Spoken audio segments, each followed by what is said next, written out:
اندھیری راتوں میں ایک ضیاء ہے،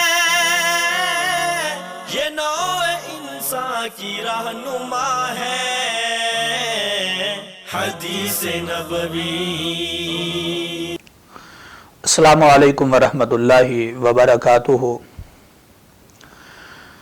محترم ناظرین کرام، آج پھر میں آپ دوستوں کے سامنے ایک حدیث بیان کرنا چاہتا ہوں۔ حدیث نبوی ہے۔ سیدنا عبداللہ بن عمر رضی اللہ تعالی عنہ وہ بیان کرتے ہیں کہ رسول معظم صلی اللہ علیہ وآلہ وسلم نے فرمایا کہ جب اللہ کے نبی سیدنا نوح علیہ السلام کی وفات کا وقت آ پہنچا تو انہوں نے اپنے بیٹے سے کہا، اے میرے پیارے بیٹے، میں تجھے ایک وصیت کرنا چاہتا ہوں۔ تو بیٹے نے کہا، اے اللہ کے نبی، کیا وصیت کرنا چاہتے ہو؟ تو اللہ کے نبی سیدنا نوح علیہ السلام وہ اپنے بیٹے کو وصیت کرتے ہوئے فرماتے ہیں، اے میرے بیٹے، میں تجھے دو چیزوں کا حکم دیتا ہوں اور دو چیزوں سے منع کرتا ہوں۔ نمبر 1، فرمایا میں تجھے لا الہ الا اللہ کا حکم دیتا ہوں۔ کیا مطلب؟ یعنی اے میرے بیٹے، لا الہ الا اللہ اس کلمے کو مضبوطی کے ساتھ تھام لو۔ اے میرے بیٹے، اس کلمے کے ساتھ جڑے رہو۔ لا الہ الا اللہ نہیں ہے الہ مگر اللہ، اللہ کے سوا کوئی مشکل کشا نہیں، کوئی حاجت روا نہیں، کوئی بگڑی بنانے والا نہیں، کوئی اولاد دینے والا نہیں، کوئی رزق دینے والا نہیں۔ گویا کہ یہ جتنا نظام قائم اور دائم ہے یہ اللہ کے حکم سے ہے۔ فرمایا، اے میرے بیٹے، میں تجھے لا الہ الا اللہ کا حکم دیتا ہوں، اس کے ساتھ جڑے رہنا۔ اگر تم اس کے ساتھ جڑے رہو گے تو زندگی کے اندر کامیابی پا جاؤ گے۔ اے میرے بیٹے، یہ کلمہ لا الہ الا اللہ یہ ساتوں آسمان اور ساتوں زمینیں ایک پرڑے کے اندر ترازو قائم کیتا جائے اور ترازو کے ایک پرڑے کے اندر 7 آسمان اور ساتوں زمینیں رکھ دی جائیں تو دوسرے پرڑے کے اندر یہ کلمہ لا الہ الا اللہ اس کو رکھ دیا جائے تو یہ کلمہ بھاری ہو جائے گا۔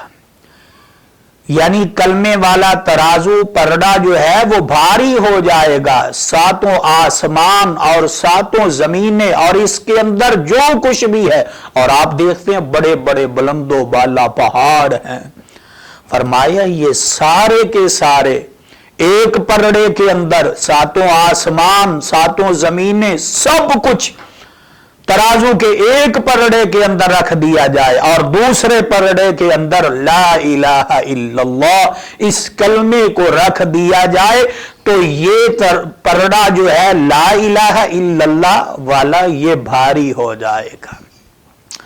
تو میرے بیٹے، اس کلمے کو اختیار کرنا، اس کلمے کو لازم پکڑنا، اس کلمے کے ساتھ جڑے رہنا، تیرا اوڑھنا، تیرا بچھونا، تیری پوری زندگی کا ایک ایک لمحہ جو ہے وہ اسی کلمہ طیبہ لا الہ الا اللہ کے تابع ہونا چاہیے۔ محترم ناظرین کرام، اور دوسرا جو حکم دیا وہ کیا تھا؟ فرمایا، میرے بیٹے، سبحان اللہ وبحمدہ، سبحان اللہ وبحمدہ، فرمایا ان کلمات کو اختیار کرنا۔ اے میرے بیٹے، جتنی بھی مخلوقات ہیں ان کو اگر رزق دیا جاتا ہے تو ان کلمات کی بدولت دیا جاتا ہے، ان کلمات کے ذریعے سے دیا جاتا ہے، ان کلمات کی وجہ سے دیا جاتا ہے۔ جتنی مخلوقات ہیں، یہ درندے ہیں، پرندے ہیں، حیوان ہیں، انسان ہیں، جتنی بھی مخلوقات ہیں، سب کو رزق اگر دیا جاتا ہے تو ان کلمات کی وجہ سے۔ وہ کلمات کون سے ہیں؟ سبحان اللہ و بحمدہ۔ فرمایا بیٹے اگر تو ان کلمات کو اختیار کرے گا، ان کلمات کو پکڑ لے گا، ان کلمات کا ورد اور وظیفہ کرتا رہے گا، ان کلمات کو ہمیشگی کے ساتھ پڑھتا رہے گا تو دنیا کے اندر اللہ تجھے کسی کا محتاج نہیں بنائیں گے۔ تو یہ دو چیزوں کا حکم سیدنا جناب نوح علیہ السلام نے اپنے بیٹے کو دیا۔ پہلا حکم، اللہ کے سوا کوئی الہ نہیں ہے، وہ ہے لا الہ الا اللہ۔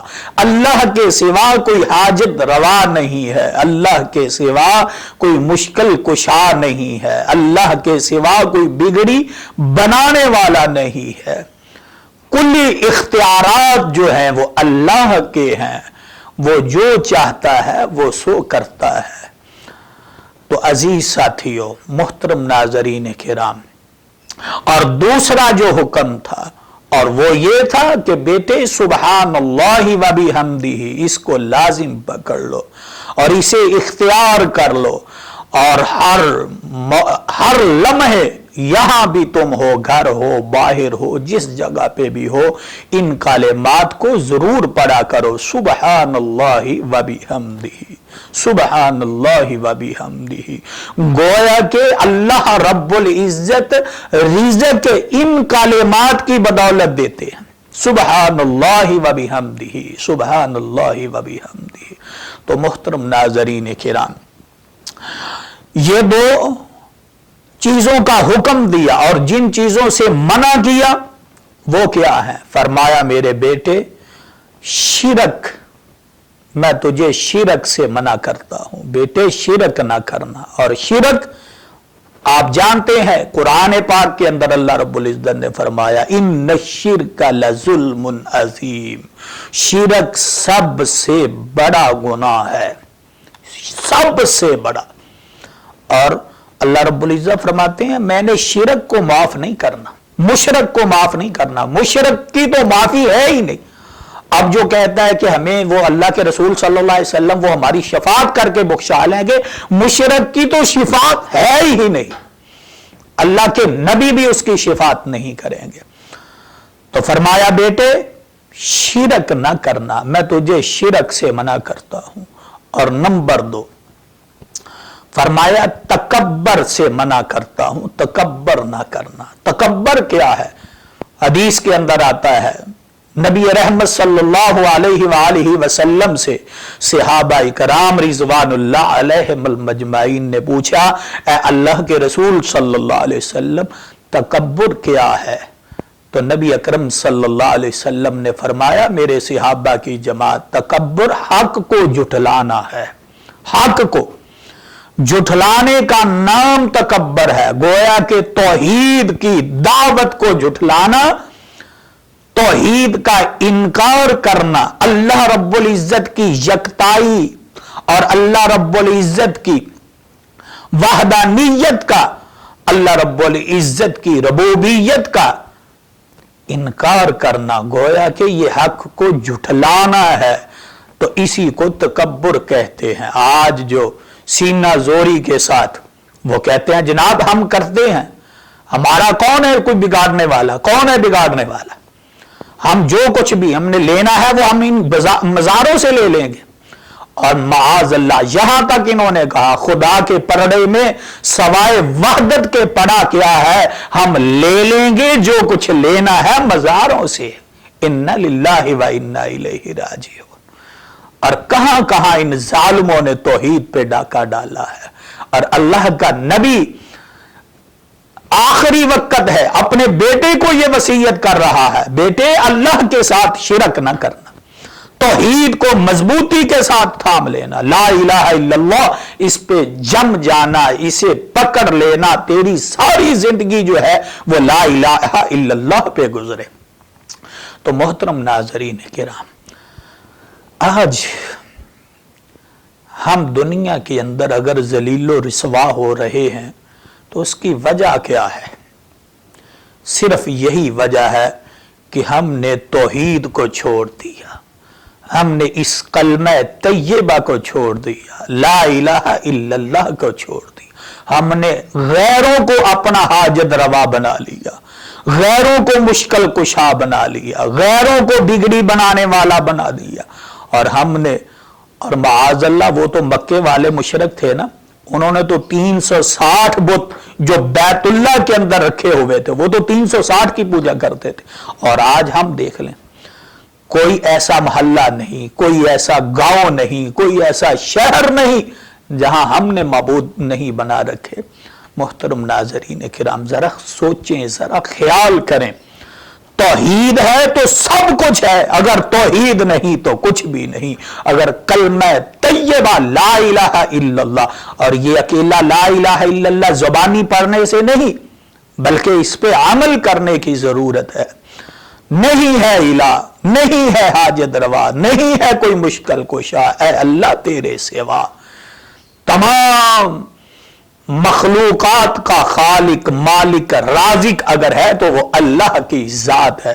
تو محترم ناظرین کرام، لا الہ الا اللہ اس پہ عمل کریں، اور پھر جو دوسرا حکم دیا سیدنا جناب نوح علیہ السلام نے اپنے بیٹے کو، تو وہ تھا سبحان اللہ و بحمدہ۔ اگر آپ تنگ دستی کا شکار ہیں، آپ کہتے ہیں کہ رزق نہیں ہے، تو پھر آپ ان کلمات کو لازم کر لیں، پڑھتے رہا کریں، سبحان اللہ و بحمدہ، سبحان اللہ و بحمدہ، سبحان اللہ و بحمدہ۔